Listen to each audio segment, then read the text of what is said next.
You've spent the better part of 2 decades working with U.S. companies, with CEOs, with investors, with regulators.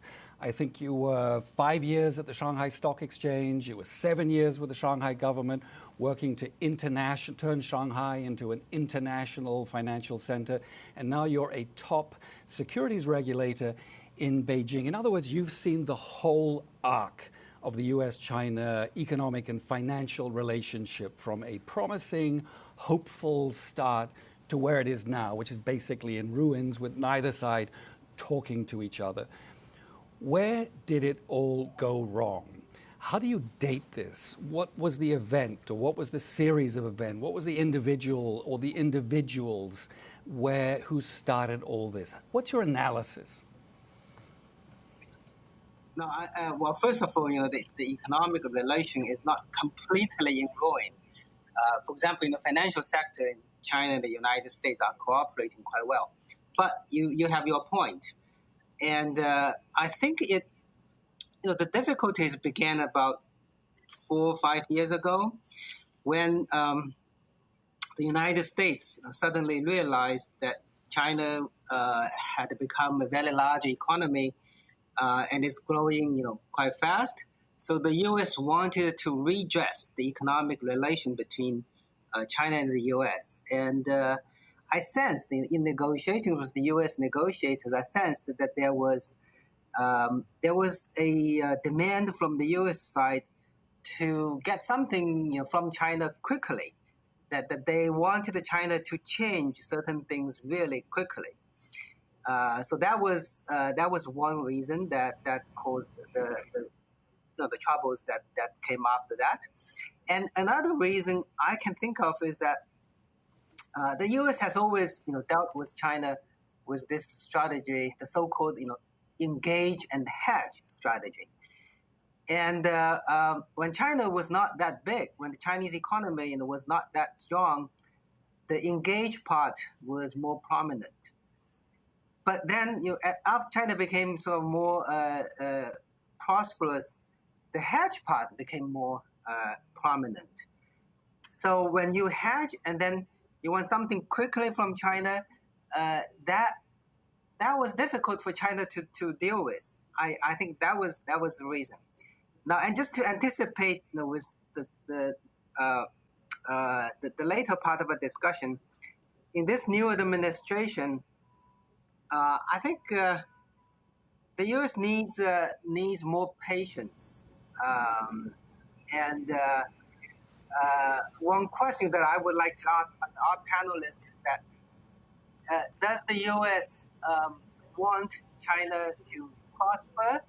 Does the United States want China to become a very big economy and even sometimes could be even bigger than the United States? Or is the U.S. Kind of determined to prevent China from becoming so? Fang Xinghai, that's a great question. But let me ask you a similar question. Let me ask you this. Do you think that the U.S. does not want China to succeed, that the U.S. is simply not ready to cede its position as number one in the system to China, to a country with a communist government? Well, I mean, the U.S. is a very large country, so we have all kinds of different people. I think among the panelists today, they will be very happy to see China grow to be bigger than the U.S. But I think for some Americans, yes, they're not happy with that prospect.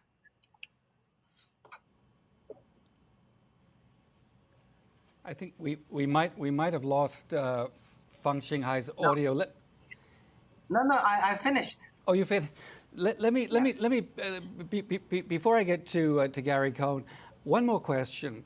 Let me put a theory to you. It's a very popular, I'm sure you've heard it many times, very popular outside China. And in this theory, the key date is 2008 and the global financial crisis.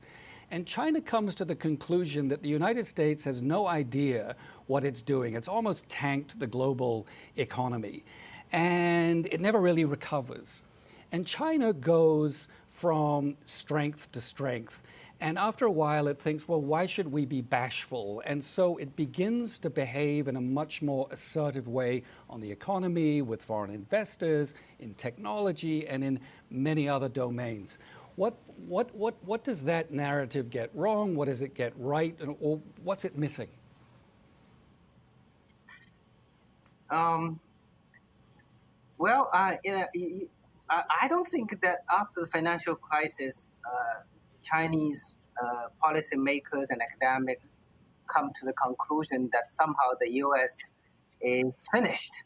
The U.S. economic model is no longer going to work. I don't think that is the case.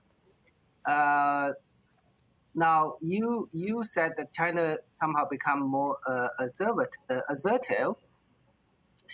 I think